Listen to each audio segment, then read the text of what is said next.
The Dehcho region in Northwest Territories, Canada is home to the Nahanni National Park, where the Bellona Glacier has acted as a freshwater source for over 10,000 years.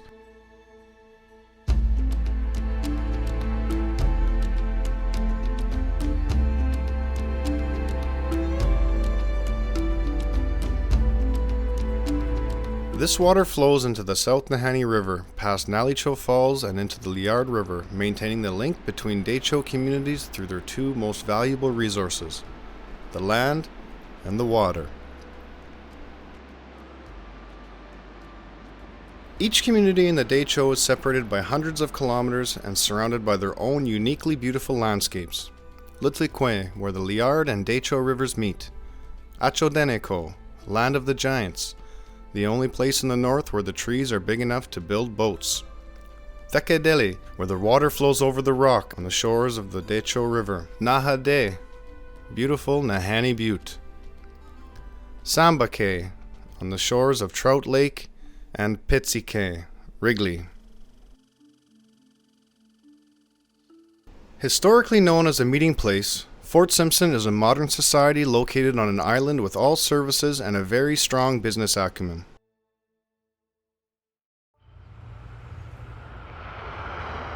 To be in business, you have to have something that somebody wants to buy. Normally, you'd gain that through schooling. You might gain it from some participation as an employee in the workforce.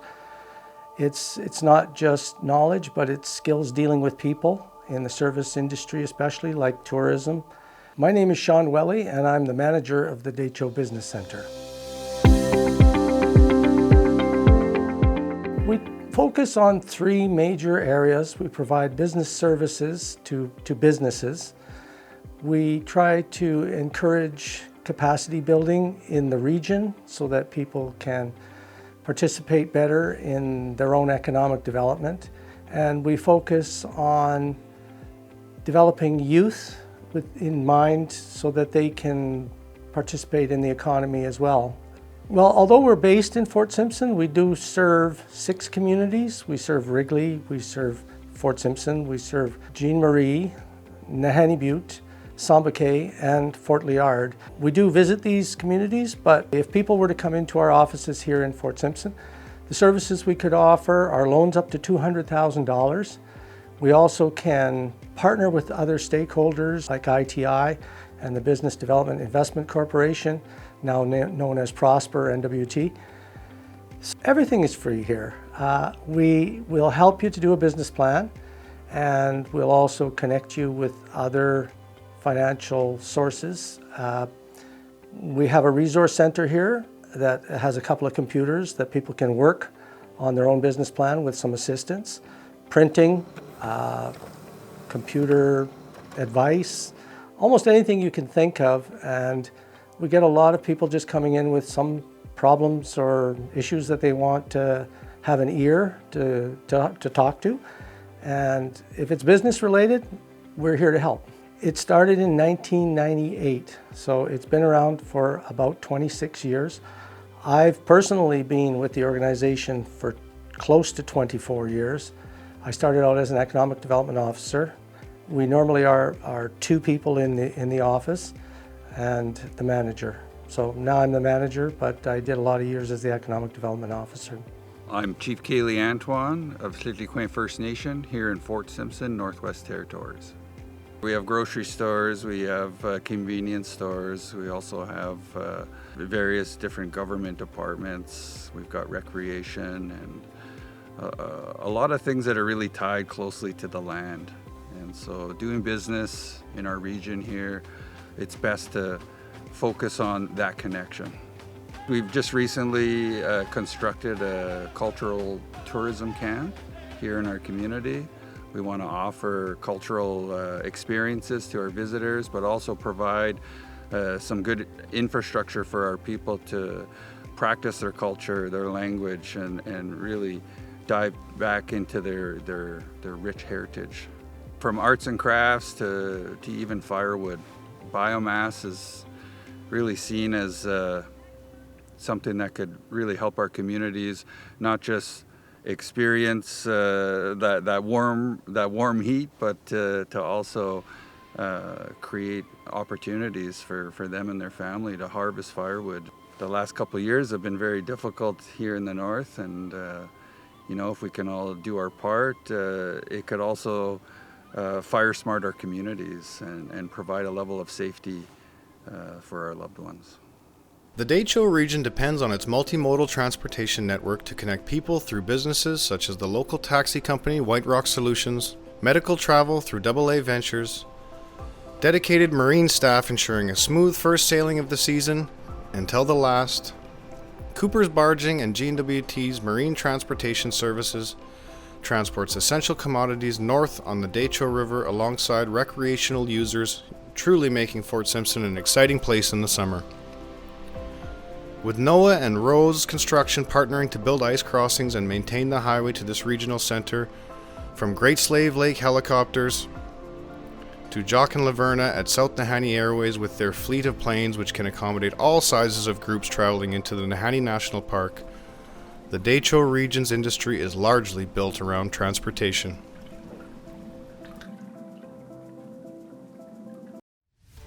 With Simpson Air under new management by Gary and Vanessa, it has never been a better time to see the Nahanni National Park.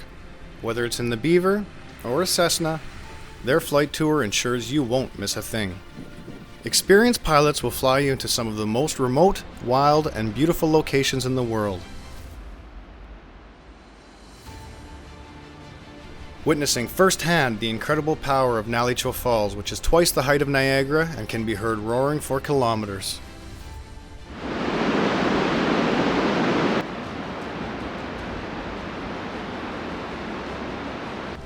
Whether rafting with one of the local outfitters or going on a flight tour, it will surely be an unforgettable experience.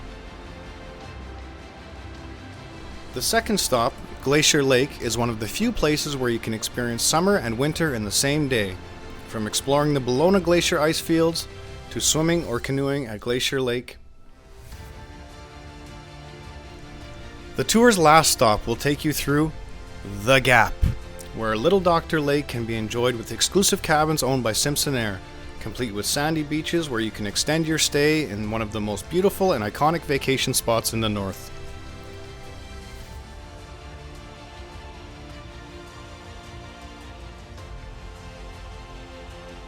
Seeing some of the most beautiful landscapes in Canada is truly a once-in-a-lifetime experience.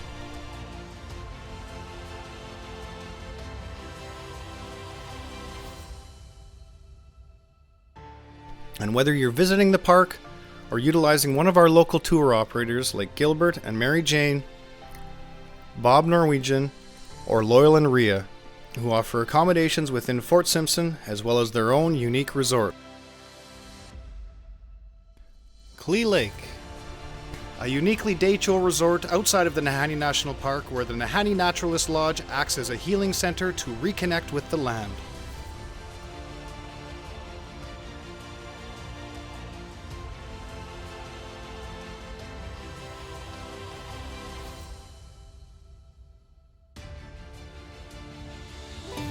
After being out on the land, it's time to come back to Simpson for some grade A hospitality from Jenny and Ling, John, and Diane, who will all make sure that you get a good meal and a drink.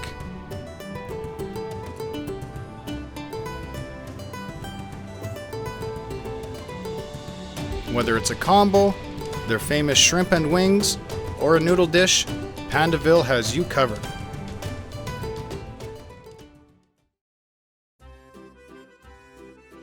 A wide range of accommodations exist in Fort Simpson, with Cullinan and Leah providing 1 and 2 bedroom suites with a shared kitchen that is always kept meticulous. Or you can stay at their other property, the Janner Guest House. Local business and contractors ensure that the grass is cut, the lights stay on, and apprentice opportunities exist for members of the community. Hi, I'm Troy Belfontaine and I'm from Fort Simpson. Yeah, when I moved to Fort Simpson, there was no salon, so I decided to open up Beauty Mark Salon, and that was going really well. We moved locations, and when we moved, we had some extra space in the same building, so we actually made Beauty Rest apartments, and then the idea is to soon be opening Beauty Bark for dogs. We just wanted to have a place that caters to some of the needs people have. So we created this place that is a full apartment with all the dishes that you need, pots and pans. We also have a pillow menu. We might be the only place in Northwest Territories where you're allowed to pick your own pillows from 6 different kinds. We also let you pick your shampoo and conditioner from the shampoos we have at the salon. Chocolates on the pillow, cookies for when they arrive, things like that. We have our indoor kennels, which are 4 feet wide by 6 feet deep, and they all have safety seals and anti-fight panels, so they don't actually interact with the other dogs. And at the back of their kennel, they have a doggy door, so we can pull the counterweight on the front, it opens the door, and they can go out to a 4x8 kennel outside. And then we can also open those into the outdoor run area, which is about 3,000 square feet. So depending on the number of cats, we can accommodate up to 6, but if there's only 1 cat, we'll open up the portals between the different cat condos, and they can move freely through all 3 of them on one side. They also have a little hidden panel on the wall where they can go inside, and there will be a litter box, and another one where they can go in and sleep so they can get away from the view of other people. You don't always have the money up front, so if you can borrow, and they made it really easy to do, so it worked out really well for us.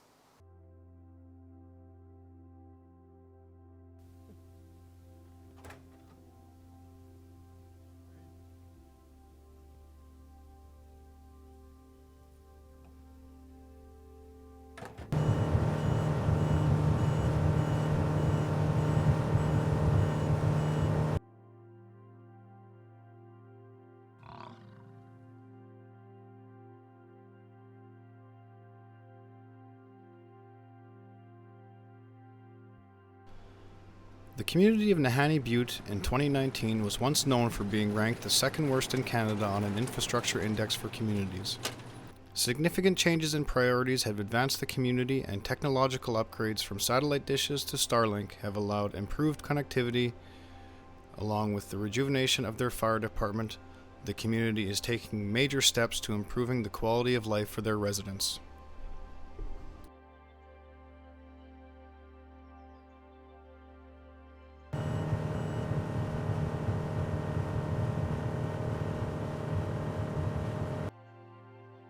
The community of Nahanni Butte is isolated by the Liard River, which is crossed by river taxi in the summer and an ice crossing in the winter.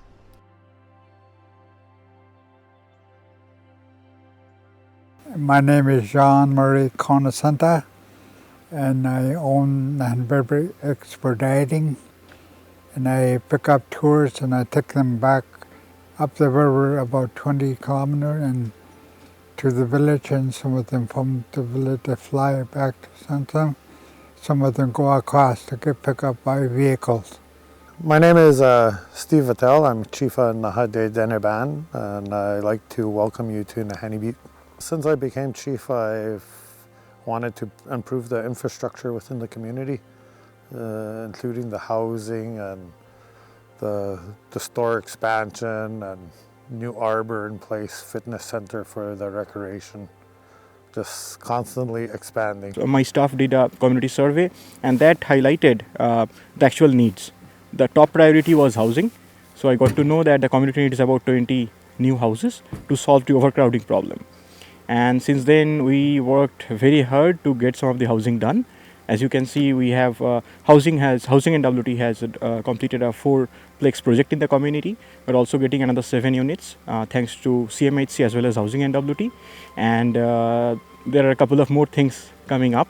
So I think with the projects, we'll be able to solve the housing crisis in Nahanni Butte to a large extent. With the community of Jean Marie River recently purchasing Checkpoint on Highway 1, they are well positioned to take advantage of opportunities that may exist from increased traffic on the main highway. For the community of Jean Marie River, housing remains a priority for sustaining community development. My name is Melanie Norwegian Menico of Jean Marie River First Nation. I am the chief, currently elected. I pretty much go on meetings and trying to elevate the community and elevate the people. I'm hoping for the future that our people that are out there will come back home to their grandfathers and grandmothers' land. This is what I strive for when I say we need more housing. I'm Ariel Sanguez. I'm the G. Marie River Community Coordinator for the Dehcho National Wildlife Area. The Dehcho National Wildlife Area is an area that's approximately 14,250 square kilometers. It's about twice the size as the Banff National Wildlife Area. Previous elders that have passed on and leaders now kind of pushed that initiative to have that Dehcho National Wildlife Area protected. The community of Samba Cay, being led by Chief Dolphus Jumbo, continues to make large improvements in infrastructure and agriculture through their partnerships, including revitalizing the community store to include hot food, as well as other essential grocery items for community members. With Samba Cay Printing Studio hosting workshops, the health center, community arbor, and improved guest accommodations, Samba Cay is welcoming all visitors to experience their unique way of life. The Samba Falls on NWT Highway No. 1 runs from Trout Lake, where the community of Samba Cay exists in harmony with the natural environment, producing some of the best produce in the north through their greenhouse program.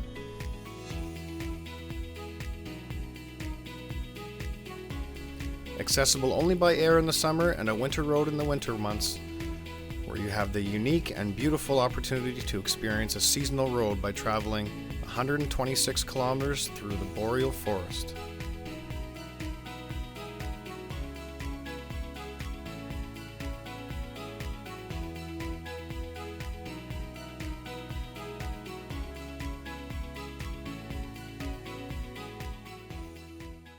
My name's Jessica Jumbo and I'm Samba Cay Gotina, that's Samba Cay people, and my position is the Trout Lake Lodge project manager.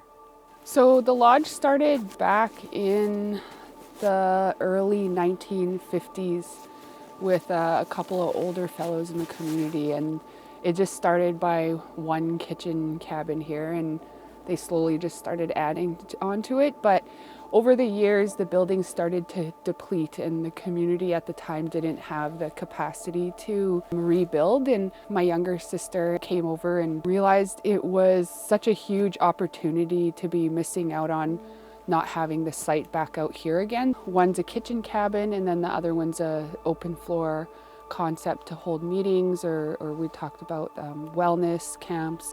So now we could start having tourists come back out here to the actual site where the lodge is. I want people here to leave with a feeling, and after being relaxed and shared culture and a whole different experiences, I want them to feel different when they leave. So that was a big thing for us too. Yeah. My name's John McKee. I'm the Senior Administrative Officer for the Hamlet of Fort Liard. I moved here in 1977 with the Government of the Northwest Territories to help with the community administration and some of the economic development initiatives they had at that time. When I moved here in 1977, there was no road either north or south. It was strictly winter road travel out to Fort Nelson mainly, and barges were on the river considerably, and all heavy materials came in that way. ADK has a development corporation in which they do construction work. They have heavy equipment. They do some maintenance contracting. They have the regular maintenance for the Highway 7, both north and south, airport contract, smaller jobs like that. My name is Eugene Hope. I'm the chief of the First Nation here in Fort Liard, Dehcho First Nation. Services and facilities that exist in Fort Liard are gas station. We have a couple of grocery stores. We have a restaurant that will be opening here in the next week or so. They do helicopter flights out of here, but that's usually for gas and oil, forestry and stuff like that.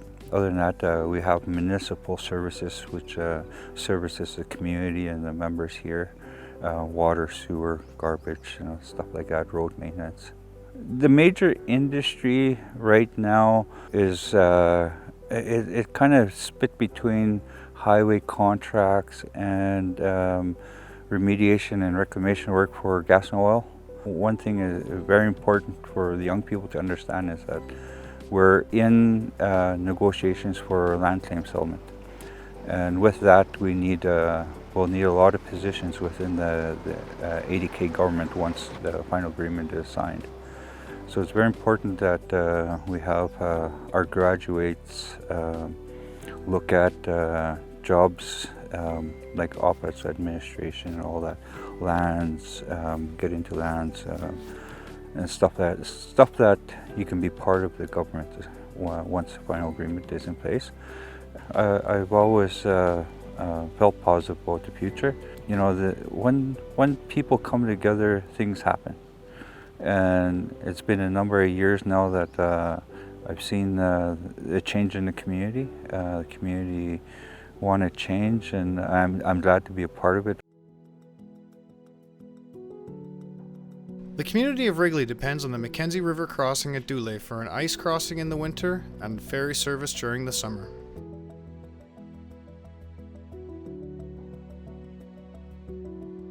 Hello, Suteneke. It's Jamie Moses here, Pitseking First Nations, chief of this community. It's Wrigley, beautiful Wrigley here in the backdrop there, and yeah, welcome.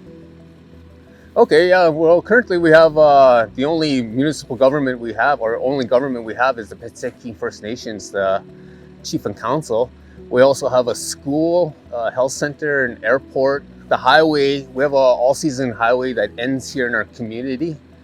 And yeah, so that's what we have to offer, and hopefully someday we'll have a little bit more as we plan on extending the highway further north, so there'll be hopefully more business opportunities and more work opportunities, and yeah, for the immediate future and further down the road as we plan to build off of that project.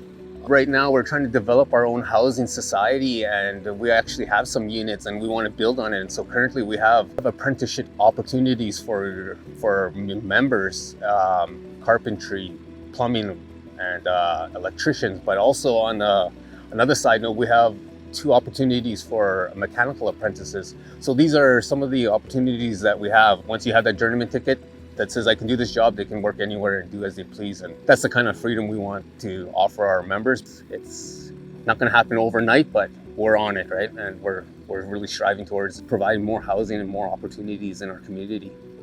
It's all about making our community better and flow of information and giving individuals, you know, a chance at happiness, right? A chance to succeed.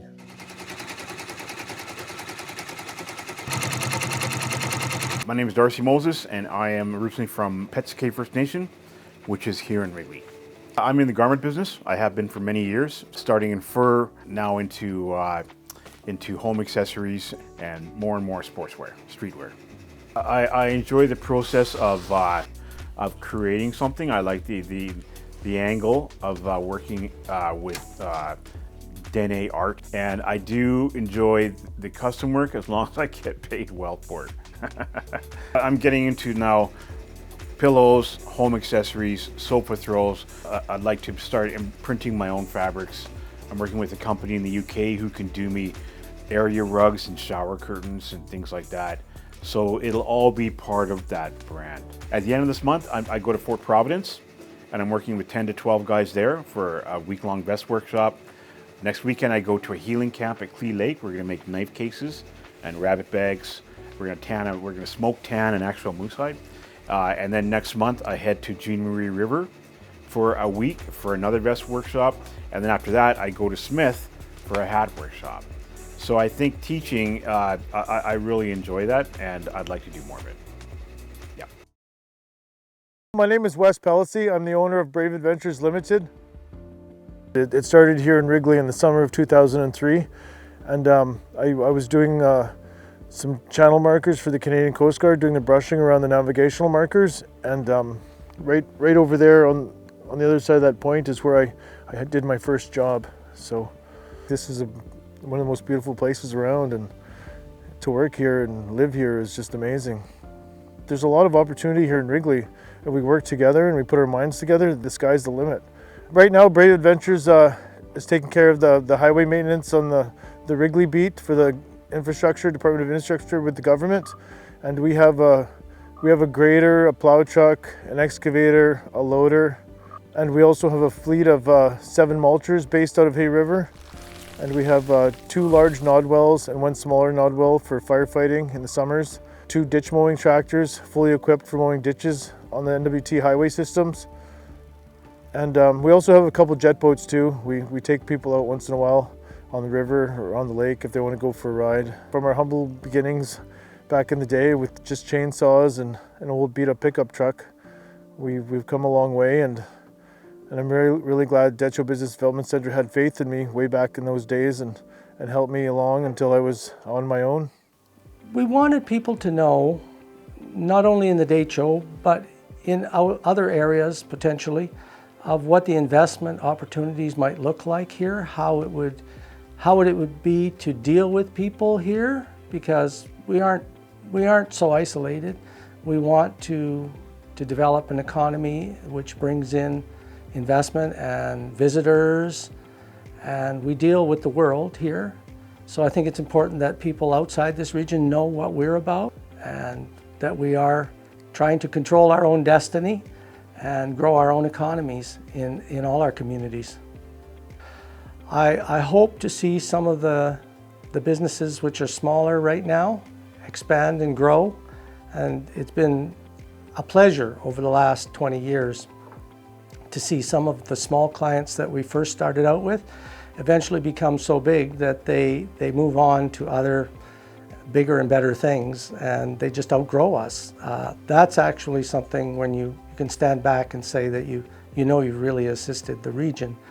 I think many people have had the idea of getting into business, and it's often a little bit of difficulty to get into it if you just don't have somebody to assist, but that's what we're here to do.